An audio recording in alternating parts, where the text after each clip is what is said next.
primeiro lugar, uma boa tarde a todos. É uma enorme honra estar nessa grande universidade europeia e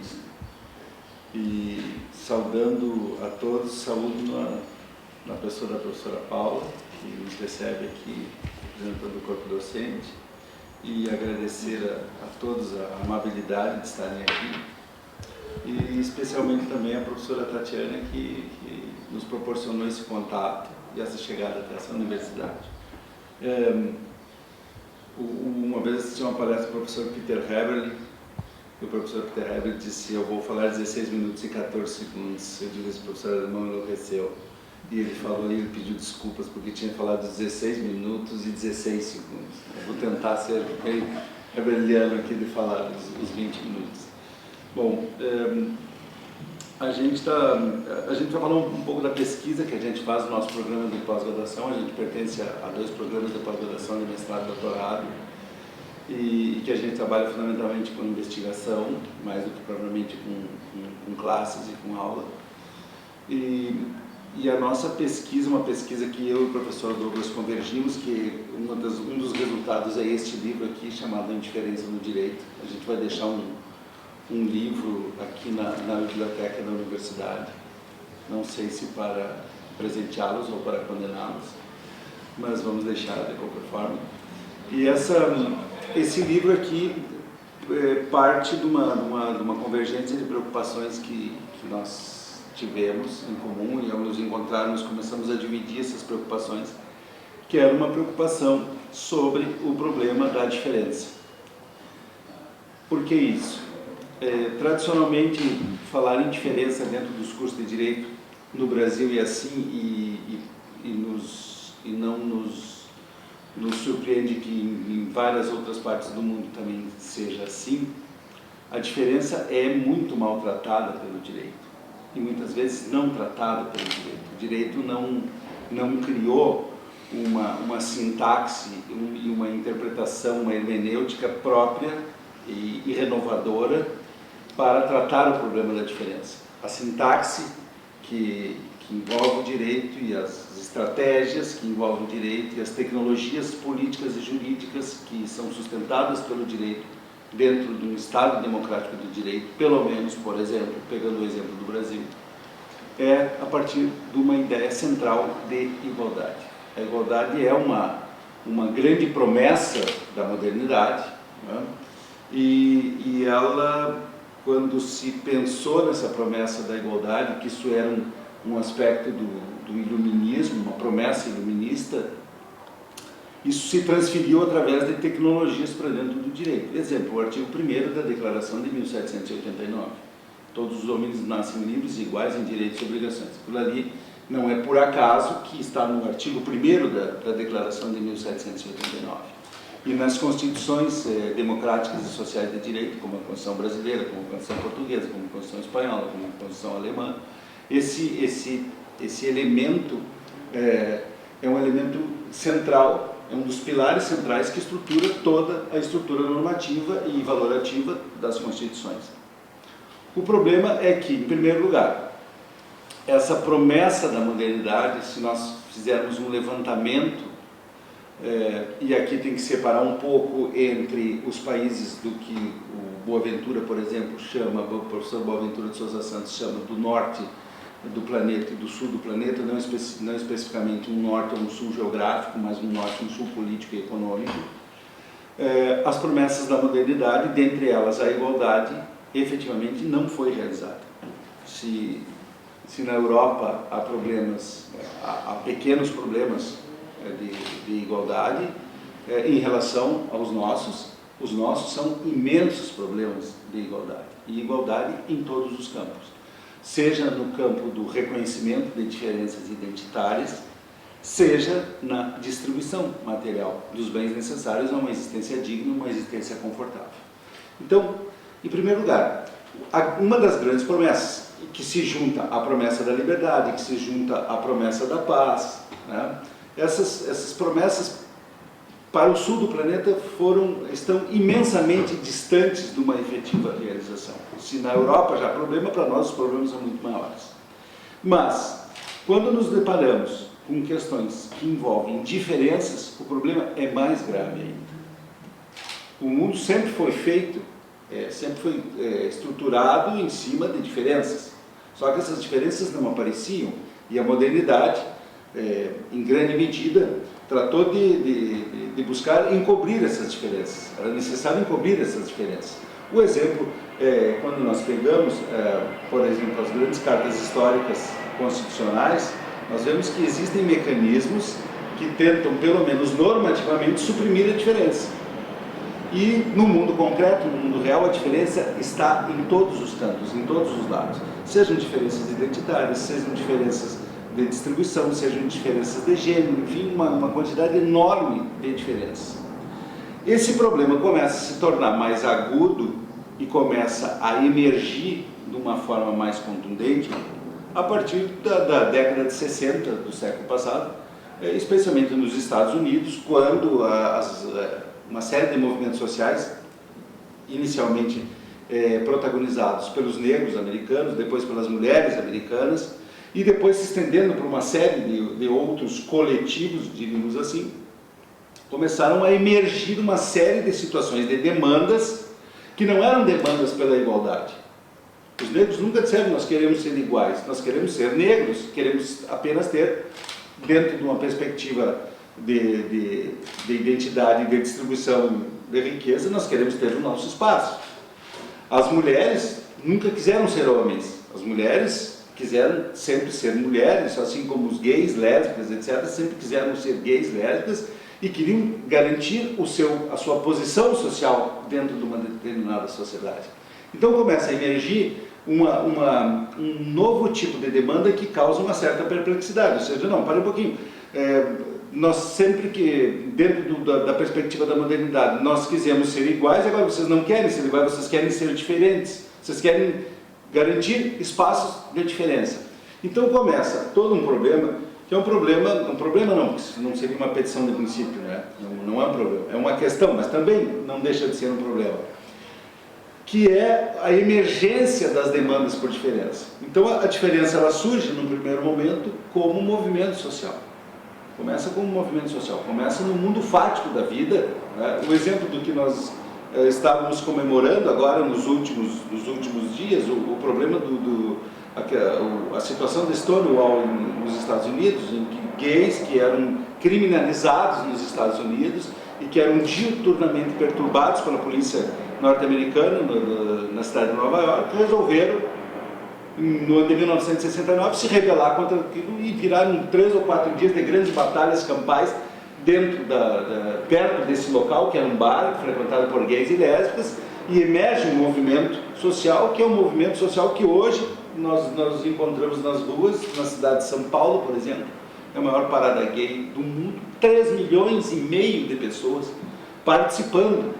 A parada gay de Nova York tem 150 mil participantes e 4 milhões de assistentes. A parada gay de São Paulo tem 3,5 milhões de participantes. Então, veja, primeiro surge a ideia de diferença como um movimento social. A partir disso, você começa a teorizar sobre o problema da diferença. Então, por exemplo, os franceses de maio de 68, os grandes intelectuais franceses que capitaneiam, que tomam a frente do movimento intelectual do maio de 68, como Gilles Deleuze, Félix Guattari, Michel Foucault e outros, vários, os mais conhecidos desses. Mas, dentre várias coisas que eles teorizam, talvez a principal delas seja a questão da diferença. Um exemplo disso, o grande livro que Gilles Deleuze levanta como a sua primeira grande criação filosófica, é Diferença e Repetição, e assim por diante. Na esteira de Michel Foucault vem várias teorizações sobre a diferença. Então vem o primeiro momento da diferença como um movimento social, um segundo momento como teorização, e hoje a teorização sobre a diferença é uma teorização imensa, e chega um terceiro momento, que é um momento importante de consolidação de toda essa oposição do movimento, caótica, dos movimentos sociais, própria dos movimentos sociais, que é o caos, própria de uma teorização que se inicia, que até então se tinha uma teorização muito vinculada ao campo da filosofia, como por exemplo a questão da diferença em Heidegger, por exemplo, ou os gregos também tratavam bastante o problema da diferença, mas isso no plano filosófico de uma ontologia, num plano mais genérico. Isso assume um papel importantíssimo no campo da teorização, quando isso passa a ser trazido para o campo da filosofia política e para o campo da política. E faltava um detalhe nesse processo, que era o processo de institucionalização de proteções e garantias da diferença, porque, em outras palavras, era isso que os movimentos sociais estavam buscando. Era proteção para as suas diferenças. E faltava isso chegar no direito. E, como só ia acontecer, no direito é que as coisas andam de forma muito mais lenta. O mundo da vida anda em velocidades da luz e o mundo do direito anda em cima de uma carroça. No campo do direito, vejam que nós estamos falando de 50 anos, os gays eram criminalizados nos Estados Unidos. Nós estamos falando de 50 anos com os gays criminalizados na Inglaterra. E nós estamos falando em 2019, em que vários e vários países do mundo estão com legislações criminais em vigor contra os gays, por exemplo. E estamos em 2019, em que vários e vários países do mundo têm legislações que garantem a opressão das mulheres de uma forma como sempre houve, desde que o mundo é mundo em determinados países. Ou seja, o problema da diferença ainda é um problema deveras muito maltratado pelo direito. O que acontece? E sem falar que hoje, por conta de alguns fundamentalismos ideológicos e por conta de algumas ações políticas extremamente radicais de movimentos ultraconservadores que chegaram ao poder, e aqui cito rapidamente, dá para citar o caso caso da Itália e fundamentalmente o caso do Brasil e fundamentalmente o caso dos Estados Unidos, em que as diferenças são tratadas com estranhamento, as diferenças são tratadas com repressão, com opressão, etc. O caso brasileiro é um dos casos que nós estamos vivendo agora e que é um momento de extrema preocupação na nossa vida institucional. Por quê? Porque um presidente da República, apoiado por movimentos fundamentalistas religiosos, o parlamento brasileiro hoje conta, por exemplo, com praticamente 1/5 de uma bancada, que é uma bancada vinculada a questões religiosas e que tem como pauta de atuação ideológica fundamentos religiosos, fundamentalismos religiosos, mais do que fundamentos. E o presidente, apoiado por essa bancada religiosa, propaga diuturnamente valores de segregação às diferenças. Exemplo, problemas que envolvem a homossexualidade, piadinhas, xistes que envolvem as mulheres o tempo todo e uma série de outras medidas que tem se tentado de uma forma ou de outra por parte do governo se transformarem em políticas públicas através de normatizações, porque assim tem que ser dentro de um Estado democrático de direito. Bom, mas nem tudo são horizontes de desesperança no Brasil. Incrivelmente, no Brasil hoje, o problema da diferença a questão da diferença tem sido abordada pelo viés das garantias constitucionais, dos direitos fundamentais, surpreendentemente, pelo Poder Judiciário.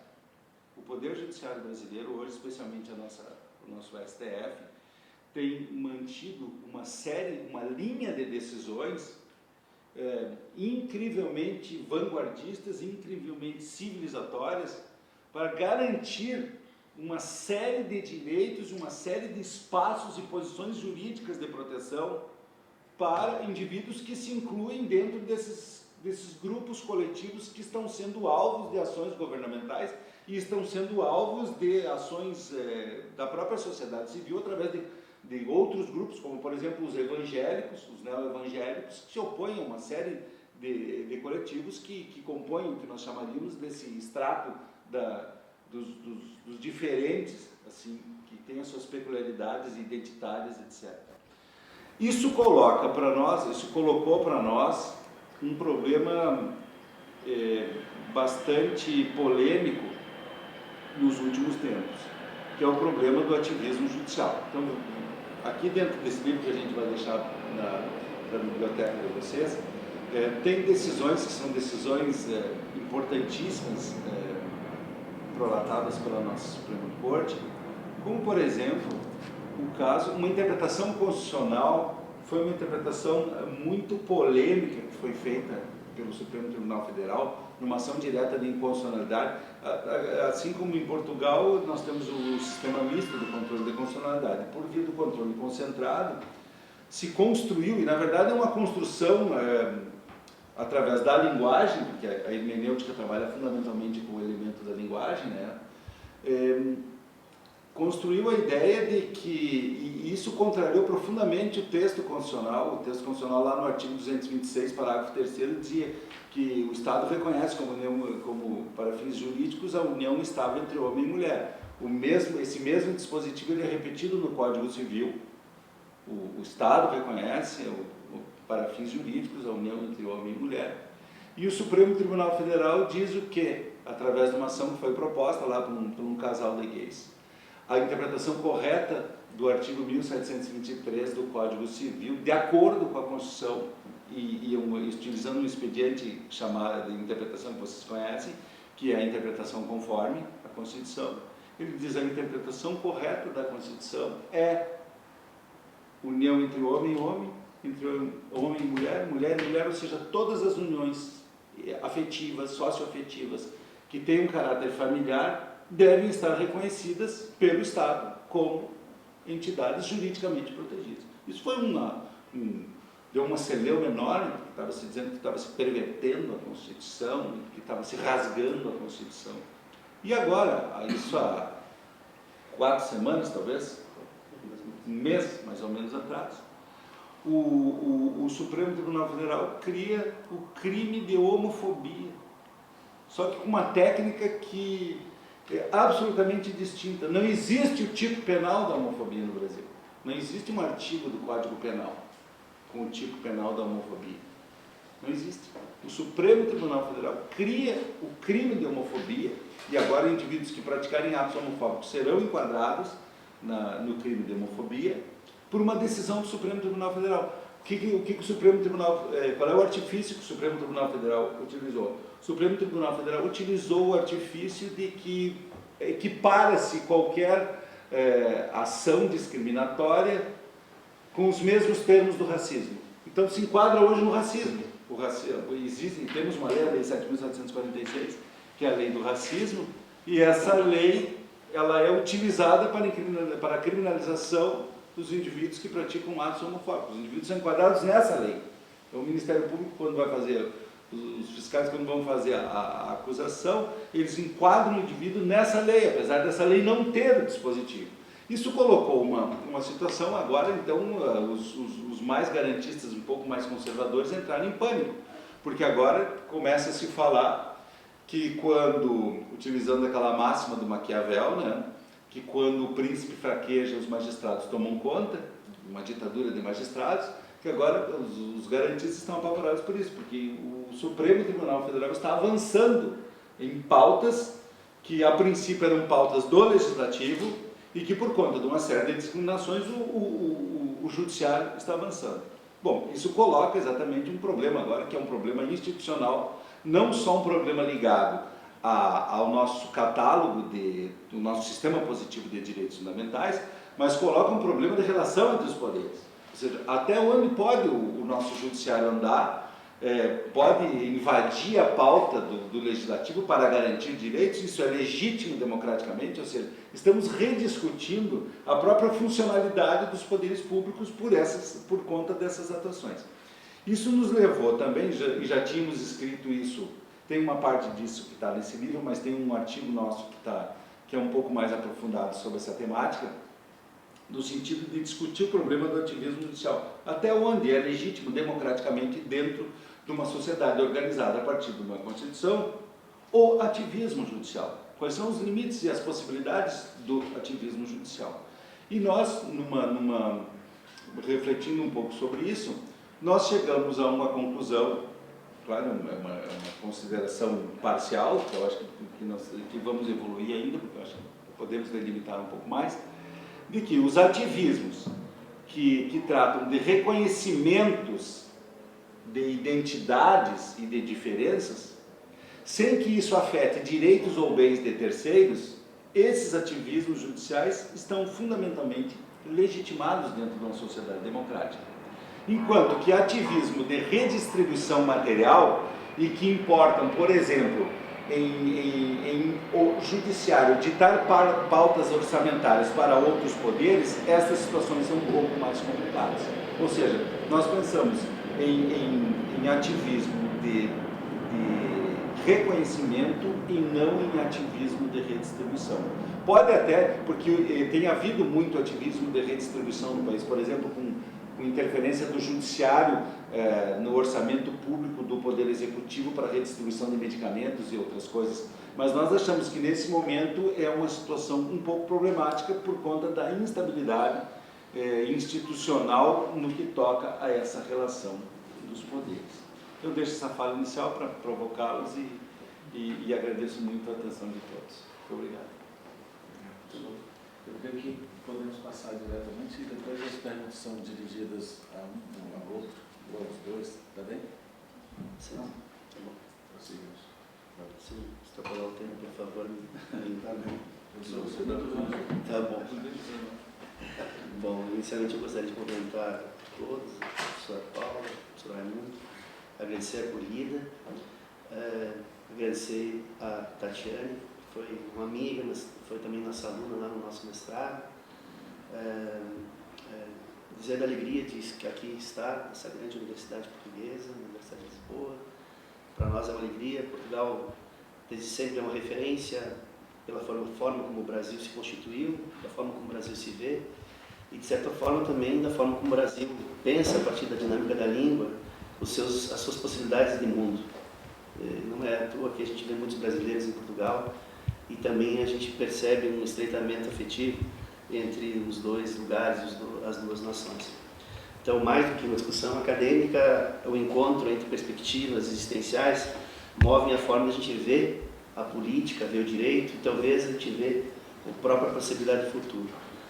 Em 20 minutos eu vou tentar fazer um itinerário do que é uma proposta, não sei se eu vou conseguir, mas depois vocês possam me provocar na quantidade da minha conversa. Bom, existe um pensador que eu gosto muito, italiano, chamado Elidio Resta, não sei se conhecem, um filósofo importante da Roma Tre, faz seus trabalhos junto com Ferraioli, que disse que o tema da identidade é um dos grandes temas da sociedade contemporânea, por um conjunto de razões.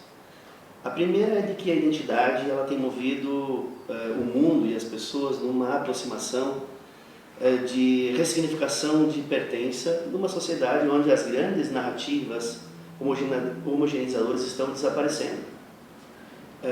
Família, a ideia do Estado, a ideia de as religiões tradicionais, faz com que novas formas de pertença, especialmente por conta do excesso de tecnologia, apareçam. E, obviamente, que aparecem outros modelos, o ressurgimento das formas tradicionais de composição comunitária, os novos comunitarismos religiosos, os novos nacionalismos, e, por consequência disso, os fechamentos fronteiriços, as práticas xenofóbicas e tantas outras que constituem uma espécie de relação opositiva que está presente na categoria identitária. Ou seja, a palavra identidade, ela é uma palavra, como dizia Francesco Remotti, uma palavra altamente perigosa, porque ela mesmo potencializa, mas ao mesmo tempo fecha. Ela se viabiliza numa relação de oposição de permanência. Ou seja, ela é uma continuidade descontínua, ela une desunindo e desune unindo. Então ela vive de ambivalência e de oposição. E nós estamos vendo isso em vários e vários dos embates políticos identitários, sejam eles de matriz liberal, que são altamente individuais, hiperindividuais, ou nas matrizes de natureza mais comunitária. Bom, então quando se fala no debate identitário, não se pode colocar esses dois debates identitários no mesmo pacote. Se nós analisarmos que a discussão identitária, especialmente de alguns movimentos, adquire uma tradição muito liberal, e que às vezes até esquece da discussão econômica, isso está muito presente, por exemplo, numa parte do feminismo contemporâneo, e que não tem muito a ver com esse pauta das discussões sobre o nacionalismo, que são outras formas de produção de pertença identitária. No caso da América Latina, em particular no Brasil, nós temos problemas diferentes do que, obviamente, a Europa possui. E eu gostaria de falar de um dos 3 tipos de problema que o Brasil está vivendo nesse momento. A partir de 88, nós tivemos 3 grandes projetos com a Constituição nossa, que muitos temos aqui brasileiros e podem me ajudar. A primeira é a estabilização da democracia. Saímos de um regime de ditadura civil-militar significativa. Isso vale para a América Latina toda, não só para o Brasil. Então, a Constituição tenta criar um conjunto de mecanismos para consolidar institucionalmente a democracia, do ponto de vista formal, né? Do ponto de vista não substancial é uma outra questão, mas do ponto de vista formal, as instituições estão funcionando. A segunda grande projeto, a missão da nossa Constituição seria melhorar as condições de vida da população, ou seja, melhorar a distribuição. Temos um conjunto de artigos na Constituição para melhorar a vida das pessoas. Acho que nisso nós estamos muito longe de viabilizar, infelizmente. O Brasil tem os índices muito ruins em vários aspectos. Apesar de ser a nona economia do mundo, o Brasil está entre os últimos países em distribuição de renda, em privilégios salariais, índice de violência. Então, do ponto de vista da construção material desse projeto, acho que estamos devendo. E um terceiro movimento era de, pela primeira vez na história, iniciar um processo de reconhecimento de 3 níveis. Primeiro nível, o reconhecimento e potencialização das nossas comunidades originárias, os indígenas. O Brasil tem um Estatuto Índio de 73, tem o último capítulo da Constituição que é bem interessante, mas que infelizmente a gente não cumpre, que é ouvir as comunidades indígenas, né, mapeá-las de forma adequada. Para quem aqui não é brasileiro, o Brasil tem praticamente hoje quase 200 idiomas que são falados além do português no Brasil. Nós temos mais de 180 grupos étnicos no Brasil e que a grande parte dos brasileiros não os conhece. Nós temos ainda hoje grupos na Amazônia que nunca conviveram com uma pessoa não indígena, que foram recentemente descobertos. Ou seja, convivessem há praticamente 10, 12 mil anos. E que a gente, de certo modo, nem sabe muito bem como lidar. A FUNAI está tentando construir estratégias, porque a FUNAI não tem presença de nenhum indígena, são não indígenas que controlam as políticas da FUNAI. Esse era um primeiro projeto. Segundo, a Fundação Nacional que cuida do indígena, né? Que ela ainda foi nascida na época da ditadura, então tem muito uma tradição complexa. Tínhamos também a preocupação de responder de maneira bastante satisfatória a nossa população negra. Ou seja, nós temos alguns elementos da Constituição que permitem que a gente teria que fazer políticas públicas para acolher a população negra em uma certa igualdade de condições de natureza material e de natureza identitária. Pensem que o Brasil tem mais pardos e negros, mulatos e negros, do que brancos. O Brasil é um país formado por pessoas negras. O Brasil, até o século XIX, tinha mais de 70% da população formadas por indígenas, caboclos, mestiços, mas de presença negra fortemente. Ou seja, só a partir da grande colonização do século XIX, final do século XIX, europeia, que o Brasil começa a, abre aspas, a branquear a sua população com um projeto de política pública, que de certo modo responde um pouco das concepções que se desenvolveu no Nova Itália e em outros lugares, do racismo científico, da ideia de que população desenvolvida, a população não violenta é necessariamente população branca. Nós chegamos a ter um médico, um legista brasileiro chamado Raimundo Lima Rodrigues, da Bahia. O livro dele, o Espetáculo das Raças e a Influência do Direito Penal, que dizia que nós éramos um país pouco desenvolvido, um país muito violento, porque nós, em tese, éramos um país formado por mestiços e negros. Então, branquear a população era uma estratégia. Assim como os Estados Unidos não permitia que brancos e negros casassem, pela mesma razão, nós já éramos mestiços, não tínhamos mais o que fazer, então vamos trazer brancos da Europa para branquear a nossa população. Ou seja, nós nascemos, de certo modo, discutindo esses problemas. Mas a questão racial, a questão do negro, ela ficou durante muito tempo deixada de lado. Nós não temos legislação em relação ao negro desde o fim da escravidão, lá no final do século XIX, até 1950, quando se cria um tipo penal do racismo. Por um incidente com uma bailarina americana que vai lá no hotel no Rio de Janeiro e passa por um grande conjunto de prejuízos e o senador resolve, portanto, para mostrar para o mundo que o Brasil vai fazer uma prática de proteção às pessoas negras no Brasil. De 50 até o século XXI não temos legislação na discussão. A ideia é que o Brasil, muito por conta da teoria brasileira, o Brasil é um país, todo mundo é um pouco negro, um país mestiço, se proliferou durante muito tempo uma tese da democracia racial, que no Brasil todo mundo é um pouco negro, portanto não há necessidade de fazer política para negros. E essa discussão até a década de 70, 80, ela ficou assim. Ou seja, o Brasil não faz política pública racial. Nós temos, a partir de 2010, um estatuto de igualdade racial, e que somente a partir de algumas iniciativas das universidades públicas, por autonomia delas, elas mesmas, resolvem fazer política de cotas para colocar lá 10, 20, 30% de vagas para pessoas negras. O que rapidamente ela é combatido por alguns partidos de extrema-direita que entram na nossa corte dizendo que essas práticas administrativas das universidades elas são inconstitucionais. Resolveu o STF declarar a constitucionalidade das cotas, hoje temos a lei declarada como constitucionais, mas que todas elas estão centradas na discussão sobre o problema da igualdade formal. E é daqui que eu quero partir para chegar ao problema da diferença.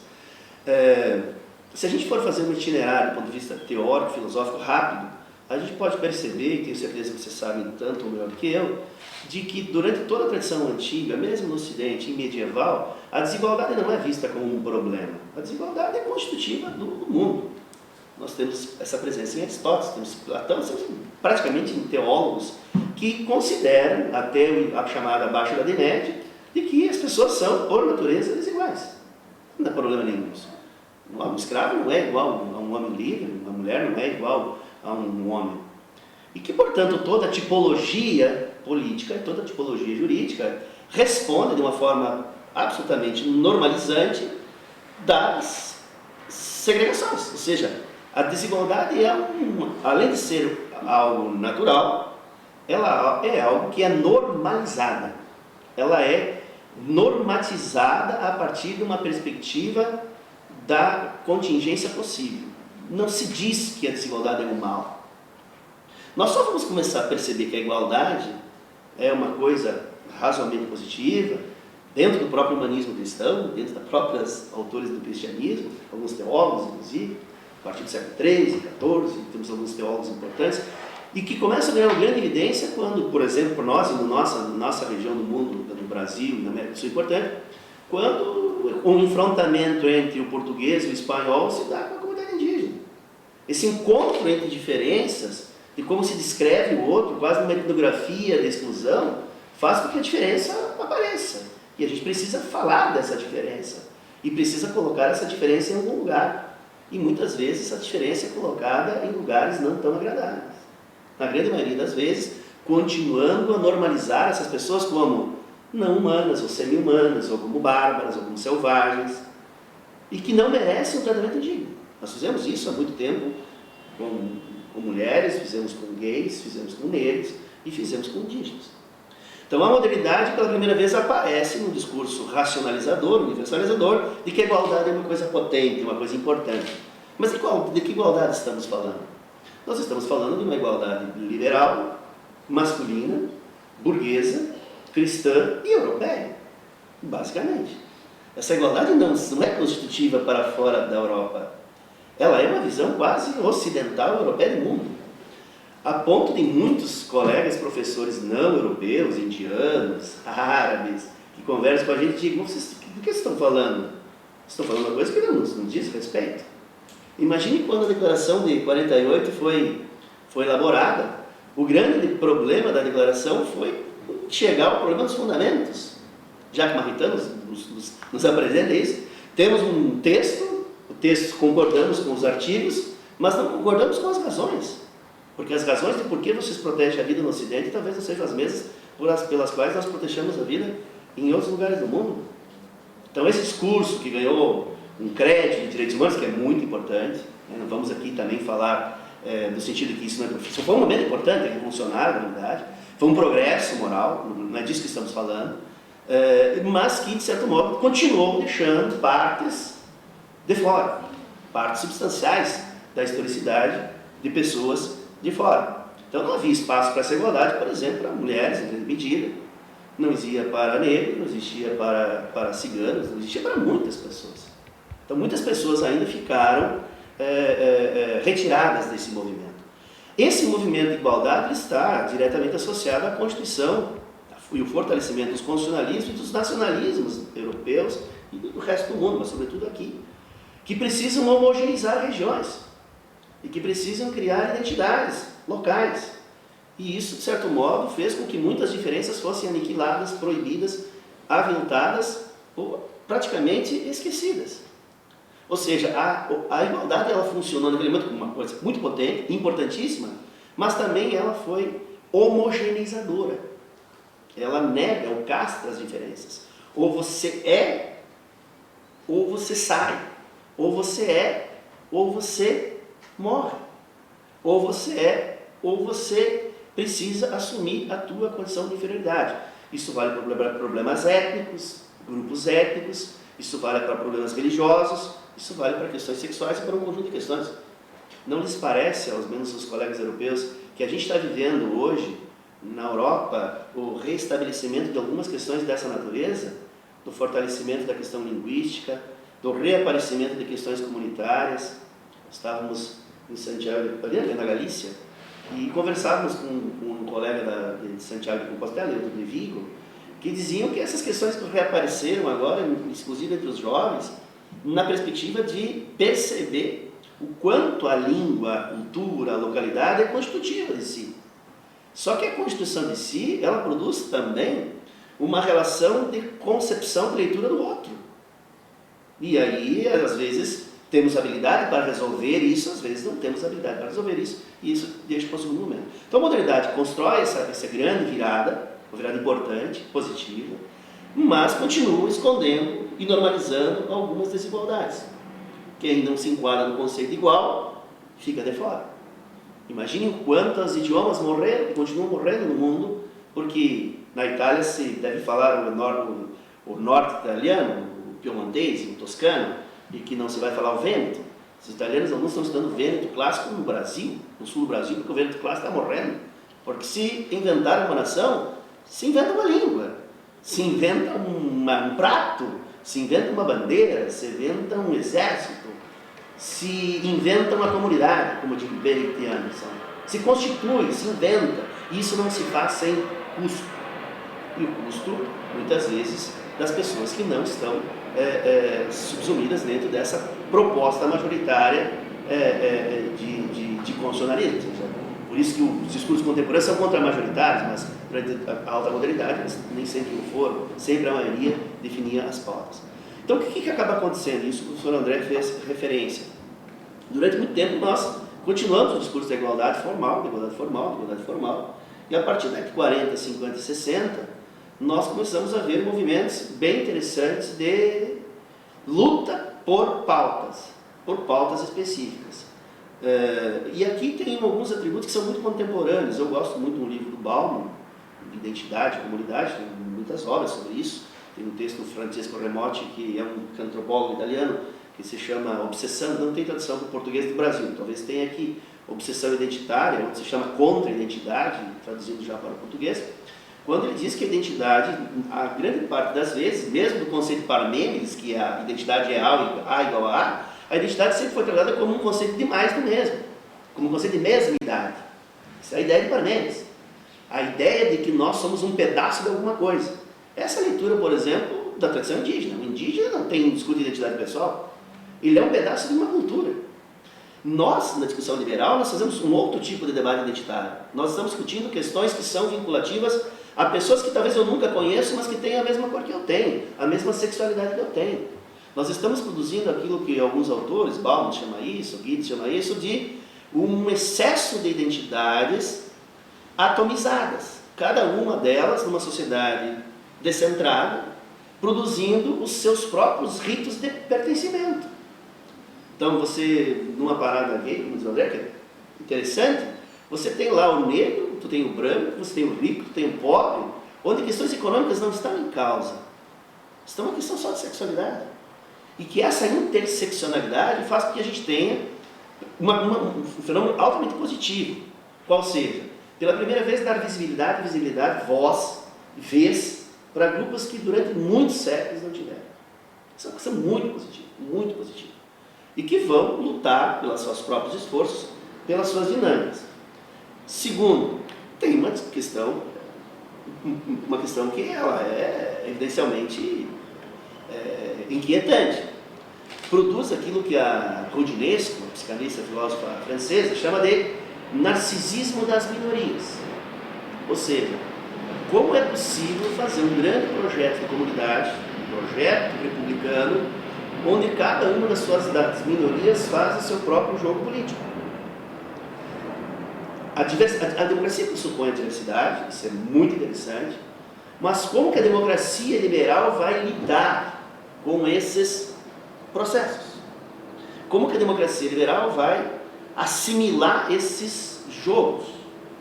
Então, no Brasil a gente vê não um debate sobre a violência, um debate sobre a violência para negro, um debate sobre a violência para criança, um debate de violência para idosos, um debate de violência para indígena, um debate de violência para cada grupo social pontual. Nós tivemos agora a declaração bem polêmica de tipificação penal da LGBTI-fobia como uma demanda importante, mas que era uma demanda importante que surgiu depois que foi declarado tipo penal o feminicídio. Então nós temos uma discussão penal para a mulher, temos uma discussão penal para a comunidade LGBTI, e assim temos discussões penais que cada um dos grupos está legislando na sua própria potencialidade. Então veja, tem aqui, e aí vou concluindo, um fator importante, um fator renovador das democracias, que eu não sei como a gente vai trabalhar, porque eles são extremamente narcísicos, em certa medida. Ou seja, há uma espécie de esquecimento do outro também na pauta identitária. Há uma incapacidade dialógica. O outro é necessário da constituição de si. Eu não consigo me constituir sem o outro. A discussão do outro é fundamental no debate sobre a alteridade identitária. Não há como eu ser o que sou sem que o outro esteja presente em mim. Mas o que nós estamos percebendo, em alguma medida, isso se reflete muito nas páginas sociais, nas redes sociais, é uma espécie de novos encastelamentos identitários. Pessoas que não querem, em grande medida, conviver com o debate da diferença, seja nos circuitos mais simples, seja nos circuitos mais complexos. Isso tem aparecido, portanto, uma grande rivalização, inclusive no Congresso Brasileiro. O STF toma a decisão, a base parlamentar apresenta um projeto de lei para deslegitimar a decisão da STF. Porque os grupos se articulam, como se a Constituição fosse disponível para os grupos sociais fazerem da Constituição aquilo que eles bem entenderem.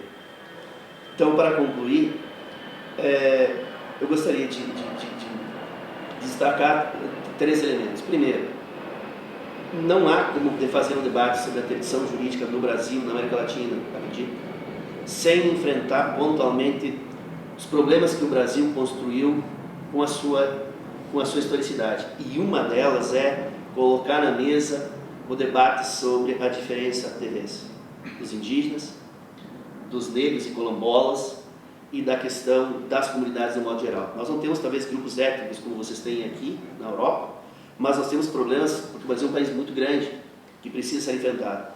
Segundo, essas pautas identitárias, elas são ao mesmo tempo positivas e perigosas. Positivas por quê? Porque elas colocam um novo tempo de mundo, colocam um novo lugar, um novo olhar e uma nova possibilidade para uma grande parte das pessoas que foram vulnerabilizadas ao longo da história. Qual é o meu receio, a minha preocupação? Que a gente esteja produzindo uma democracia sectarizada, uma democracia em motes, uma sociedade transescalar, onde cada grupo específico luta a partir de perspectivas só liberais para suas dinâmicas. vejam que o debate do feminista, em grande medida, não discute distribuição econômica do Brasil. Não discute questões econômicas. Quando na grande pauta das mulheres pobres do Brasil são questões econômicas. É dinheiro, é trabalho, é ter creche. Quer dizer, essa tomada, Nancy Fraser que vai dizer isso, essa tomada das possibilidades do liberalismo só político, sem esquecer esquecendo as pautas distributivas, faz com que nós, no Brasil, esqueçamos que grande parte dos nossos problemas de empoderamento passam necessariamente por uma reformulação das capacidades distributivas para os negros, para as mulheres que ganham menos, para os índios que são grande parte de pessoas só pobres e com uma cultura quase que invisível para a grande maioria de nós. E terceiro, de que essa forma como o judiciário tem produzido, ela também pode produzir um grande risco para nós, porque a sociedade tem que assumir para si o enfrentamento das suas próprias dinâmicas. E se não fizê-lo, me parece que é uma das grandes revelações de aquilo que o Castos tem dito no livro chamado Ruptura, de que a sociedade, o modelo de democracia representativa, o modelo de democracia liberal, ao menos em países periféricos, talvez aqui também, em alguns lugares, tem que ser revisto para produzir uma nova dinâmica de decisões para fazer com que todos possam, em igualdade de condições, participar do processo de decidir. Agradeço a atenção.